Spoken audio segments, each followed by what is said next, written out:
Hello all, welcome back to my channel.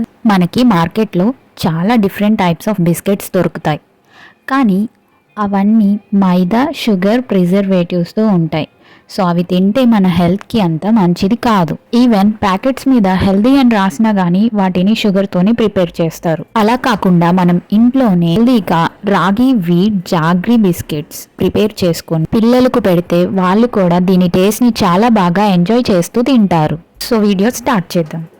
ఒక బౌల్లో 100 grams butter తీసుకొని హాఫ్ కప్ బెల్లం పొడి కూడా వేసి ఆ బెల్లం పొడి అంతా బాగా కరిగే వరకు కలుపుకోవాలి. ఈ జాగ్రీ పౌడర్ నేను ఇంట్లోనే ప్రిపేర్ చేసుకున్నాను, అదే దీంట్లో వాడుతున్నాను. ఈ జాగ్రీ పౌడర్ మొత్తం బటర్లో మెల్ట్ అయిపోయేంత వరకు బీట్ చేసుకున్న తర్వాత దీంట్లోనే 1 కప్పు మల్టీగ్రెయిన్ రాగి పిండి, 1/2 కప్పు గోధుమ పిండి వేసుకోవాలి. మల్టీగ్రెయిన్ రాగి పిండి రెసిపీ ఆల్రెడీ ఛానల్లో ఉంది, లింక్ డిస్క్రిప్షన్లో ఉంటుంది. ఇప్పుడు దీంట్లోనే 1/2 teaspoon baking powder, 1/4 teaspoon baking soda వేసి పిండి మొత్తం ఒకసారి జల్లించుకోవాలి. దీనిలోనే 1/4 టీ స్పూన్ సాల్ట్ కూడా వేసుకోవాలి. ఇప్పుడు దీన్ని చేత్తోనే బాగా ఒక ముద్దలాగా కలుపుకోవాలి.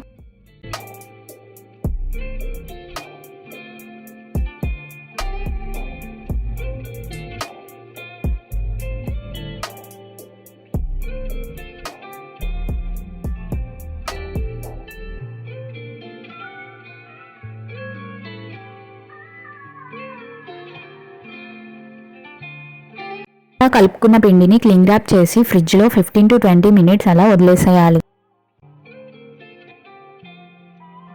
20 మినిట్స్ తర్వాత ఫ్రిడ్జ్లోంచి తీసి ఒకసారి కలుపుకొని బాల్స్లా ప్రిపేర్ చేసుకోవాలి. మీకు బిస్కెట్స్ అన్నీ ఈక్వల్ సైజెస్లో రావాలంటే ఈ టిప్ ఫాలో అవ్వండి. ఇలాంటి ఒక రౌండ్ స్పూన్ తీసుకొని వీడియోలో చూపించినట్టు బాల్స్లా ప్రిపేర్ చేసుకుంటే మీకు బిస్కెట్స్ అన్నీ ఈక్వల్ సైజెస్లో వస్తాయి. బాల్స్లా ప్రిపేర్ చేసుకున్న వాటిని ఇలా లైట్గా ప్రెస్ చేసుకొని పక్కన పెట్టుకోవాలి.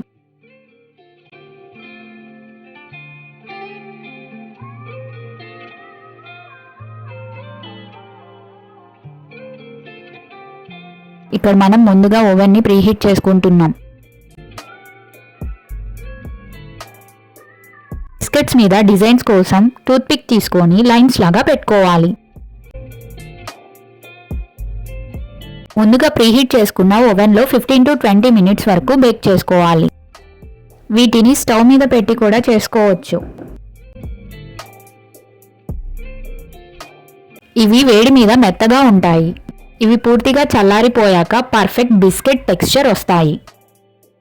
అంతే, ఎంతో ఈజీగా యమ్మీ హెల్దీ బిస్కెట్స్ ఇంట్లోనే ప్రిపేర్ చేసుకోండి. పిల్లలు ఇంకా ఫ్యామిలీతో కూర్చొని వీటి టేస్ట్ని ఎంజాయ్ చేయండి.